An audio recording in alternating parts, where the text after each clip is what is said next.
Recording.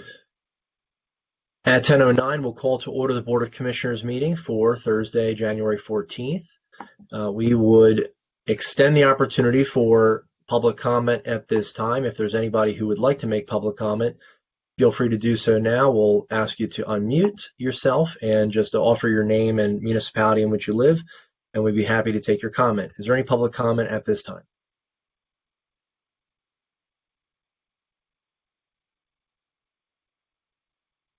Okay. Hearing none, we'd look for a motion to approve the minutes from Thursday, January 7th, Board of Commissioners meeting. Motion to approve the minutes from the January 7th Board of Commissioners meeting. Second. It's been moved and seconded. Any final discussion on that? Hearing none, all in favor say aye. Aye. Aye. Aye. The motion is carried. The minutes are approved. Going into COVID-19 planning and response, we have one item for the funding of a CARES Act allocation for a local business. And I think we'll turn this over to our administrator, Margaret Gray. Margaret, the floor is yours. Thanks very much.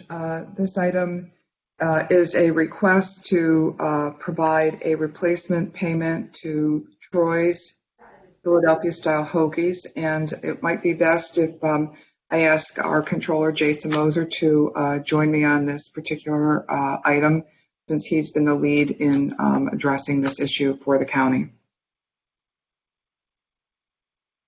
Sure. Sorry, my earpiece fell out for a second there, so I lost part of the audio.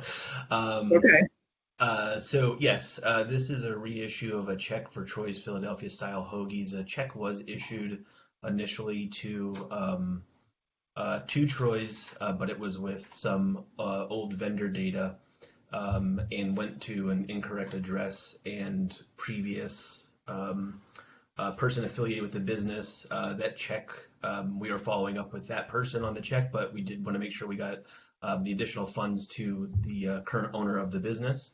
And so that's why we have it on the agenda today, since the original amount was allocated and paid out at this point. We felt it appropriate that the commissioners take action to reallocate those funds now while we work on in the background of recouping the previous amount. Jason, this is Steve. What's the obviously we need to make good on our obligation to the current Troy's. What's the status of the effort to collect the other money? What's the situation there?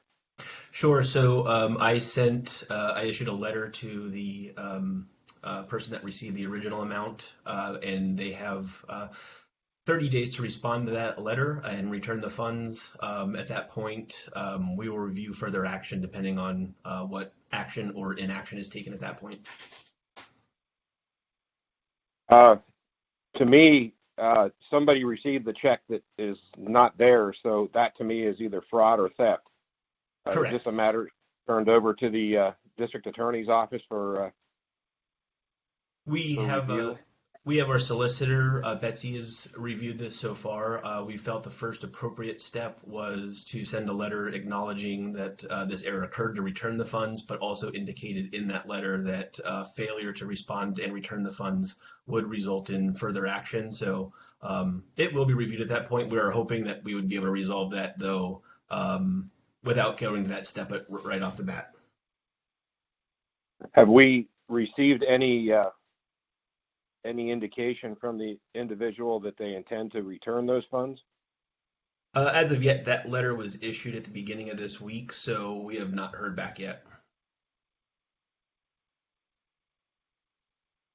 I would suggest that waiting 30 days is incredibly generous when somebody receives money that is not owed to them, and I don't know what their obligations they thought were to that money, or but to me, we need to move on this rather quickly. That would be my thought.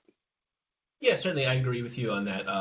I think I've said to others that as we were discussing this, that the person that received the amount should have realized, or really should have known, that that was not intended for them, especially since they haven't had an affiliation with the business in a number of years. So the 30 days really was just because we're communicating officially via letter and stuff, just to allow time for them to receive it and get it back to us. It's really just for timing purposes. And so Was that we have a the documentation trail, sorry. was the letter sent certified or registered? Do we have, or do we need to, I just want to make sure this is taken care of, or whether it needs to be served by a process server at some point. The letter wasn't certified, but we'll be able to follow up. I do still have the contact information for the individual, and we'll be following up after a few days here to ensure that it was received. I just would say that 30 days is incredibly generous when somebody really is not entitled to these funds. Okay. I noted it. Unfortunately, we can't put that rabbit back in the hat right now because the letter has been sent and that does indicate it in it.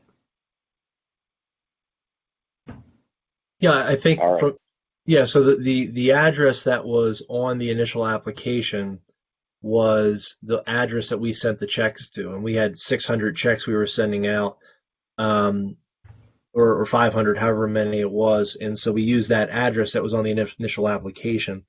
So it's not as if we sent this to, Timbuktu and somebody who had no, cashed it. It is a former business partner, and again, the address that we sent it to was the one that was on the application. So it's not as if this is, again, some far-fetched person. And again, it could just be a business transaction where they got the checks and their accountant just, cashed them, and that's that, and they didn't look who it's from. Now, I will say it's a large sum, and you would hope that they would be aware of that. And so again, regardless of regardless of how much time we give them, it's ultimately on them to give the money back. And so hopefully they get the letter and they say, my goodness, I didn't even realize this, and return the money. So hopefully that's where it comes from. I guess my last question is, to who was the check issued? What name? Sure. It was issued to Troy's Philadelphia Style Hoagies, care of Delbert Meeker. So this individual hasn't had association with the business for 2 years. Am I correct in your statement there? It's a number of years. I couldn't say specifically when they were out of the business, but I believe it's longer than 2 years. I'm struggling with this as a procedural standpoint from their end. They should have known that this money was not belonging to them, and I think we need to make sure that at the end of that 30-day period, we promptly either turn this over to the district attorney's office, or that's what we need to do, or some other law enforcement, because this to me is either theft or fraud at that point. I 100% agree with you, and I'll be absolutely at that 30-day point. We'll be following up. I'm with you 100% on that one, Steve. Thank you. You're welcome. Okay. Any other comments on that item? Any questions on this? I think we're all taking it very seriously, and will proceed with every intention of getting every cent of that back, and hope that it is returned quickly. And the way the letter was written, it was sent out, I think, last night to us as a matter of just record. But it's very strongly worded. It will get the attention of the person if they're reading it, and hopefully, get that back to us as soon as possible. So what we'll be doing today is looking for a motion to provide the to the correct address to the current owners of Troy's Philadelphia Style Hoagies, so they can get this much needed funding. So we look for a motion for that $10,000. Motion to approve a $10,000 grant to the current owners of Troy's Philadelphia Style Hoagies. I will second that. Okay, it's been moved and seconded. Any final discussion on that? Hearing none, all in favor say aye. Aye. Aye. Aye. Motion is carried, and thank you, Controller Moser, for all you're doing to recover the funds. We again are hopeful for a quick resolution. So thank you again for all you're doing. You're welcome. My pleasure. For our personnel items, we have 3, and this would be for our Children and Youth Services Office. We would have, we'd look to consider approval of the appointment of Raven McCloskey as a full-time caseworker 1 in the CYS office. We'd look for the approval of a personnel requisition for a fiscal technician in the CYS office. We'd also be looking at the personnel requisition for a full-time department clerk 3 in the CYS office. Is there a motion to approve those 3 items? Motion to approve the 3 items for the Children and Youth Department. Second. Been moved and seconded. Any final discussion on that? Hearing none, all in favor say aye. Aye. Aye. Aye. The motion is carried. For our correctional facility, we have the approval of 1 personnel requisition for a part-time CO. Is there a motion to approve the personnel requisition? Motion to approve a personnel requisition for a part-time corrections officer. Second. Been moved and seconded. Any final discussion on that? Hearing and seeing none, all in favor say aye. Aye. Aye. Aye. The motion is carried. We do want to report that President Judge Pamela Ruest has approved the personnel requisition for a full-time probation officer 1, and this is due to the action we took to promote Mr. Harper today. So we'll look forward to filling that position in the days and weeks to come. Under our non-personnel items, we do have a satisfaction piece for Jeffrey Mudry, and we will welcome in Betsy Bart to the conversation. Good morning, Betsy.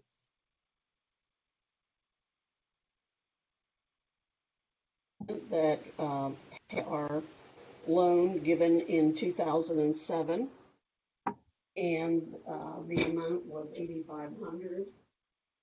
He is returning that.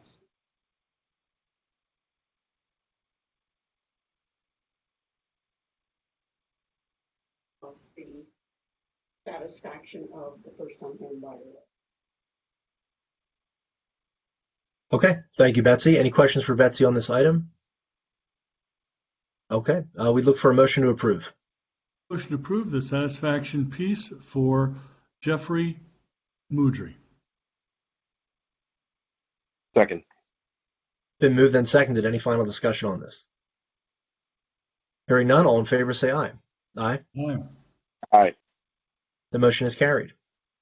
We do have a 1 item for a consent agenda, and this is a carryover from our meeting on Tuesday.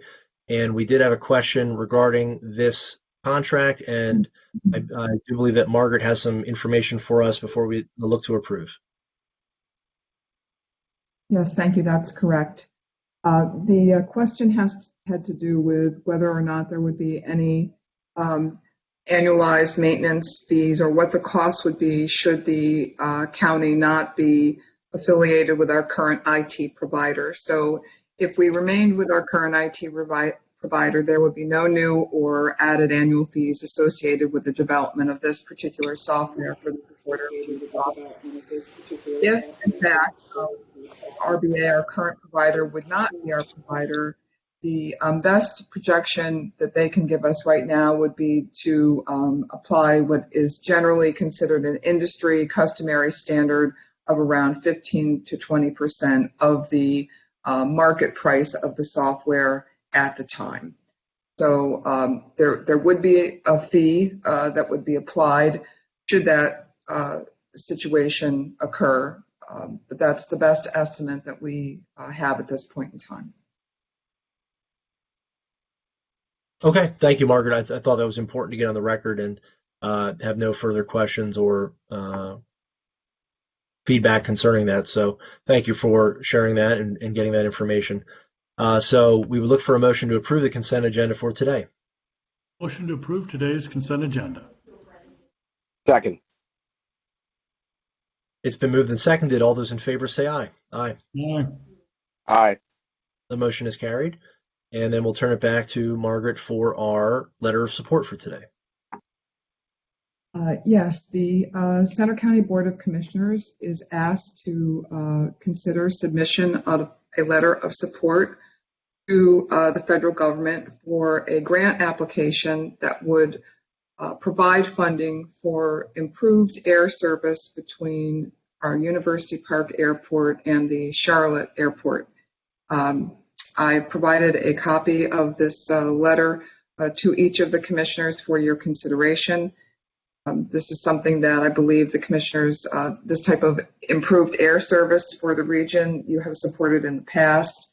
There are strong reasons to support it, including the continued promotion of economic development in our region, as well as just more choice and more connectivity for all the residents of this area. So the letter is there for your review.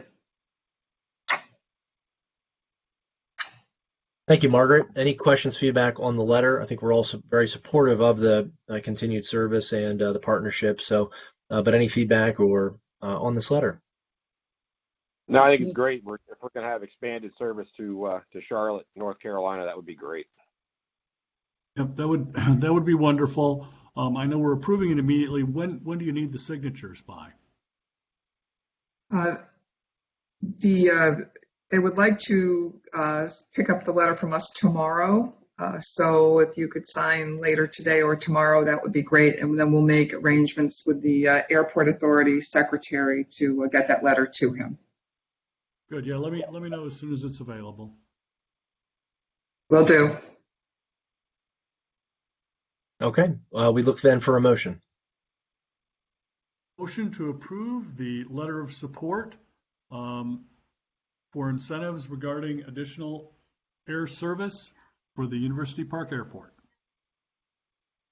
Second. It's been moved and seconded. Any final discussion on that? Hearing none, all in favor say aye. Aye? Aye. Aye. The motion is carried. Thank you, Margaret, very much.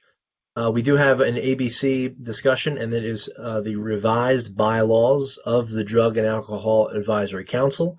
And we have Natalie Corman with us today to discuss some of the brief changes.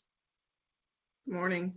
So this was brought to the board as the ABCs are reviewed every year out of the Administrator's Office and Commissioner's Office.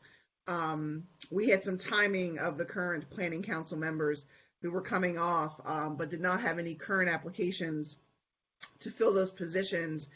And so we checked with the Department of Drug and Alcohol. There's no specific problem with this. So we've put language in there that allows members of the Planning Council that wish to continue past the initial term limit that's stated until other vacancies can be filled. And so it just allows us to not be without a Planning Council. If it has members who want to continue on in a longer time period than we created, but it does still allow additional members who have an interest in joining our Drug and Alcohol Planning Council to come on, and those members then can come off. So we just updated that wording to allow that opportunity for current members as well as future members to continue their work on our Planning Council. Yeah, I know I did. Okay, thank you very much, Natalie. We will look see if there's any feedback questions regarding this. But it seems very straightforward and wanting to make sure we can retain and recruit folks. Any feedback from members of the Board of Commissioners on this? Okay, hearing none, we would look and can we just outright approve it, Natalie? Okay, excellent. We would look for a motion to approve the revised bylaws of the Drug and Alcohol Advisory Council. Motion to approve the revised bylaws of the Drug and Alcohol Advisory Council. Second. It's been moved and seconded. Any final discussion on that? Hearing none, all in favor say aye. Aye? Aye. Aye. The motion is carried. Do we have any other discussion items that we needed to bring to the agenda today? Margaret, anything we needed to add? Nothing from my end. Okay, thank you. We would then, let's see here, any executive sessions to report? Yes, the Board of Commissioners met in executive session on Tuesday, January 12th, from 11:45 a.m. to 12:15 p.m. to discuss a security matter. Okay, thank you, Margaret. At this time, we would welcome any questions from members of the press for the Board of Commissioners and our team. Any questions from the press? Okay. We are seeing no questions at this point from the press. Just want to make sure one last opportunity. Okay. Seeing none, we would then look for a motion to adjourn at this time. Motion to adjourn at 10:29. Second. All those in favor of adjourning say aye. Aye. Aye. Aye. We are adjourned. Thank you, everybody. Have a great day.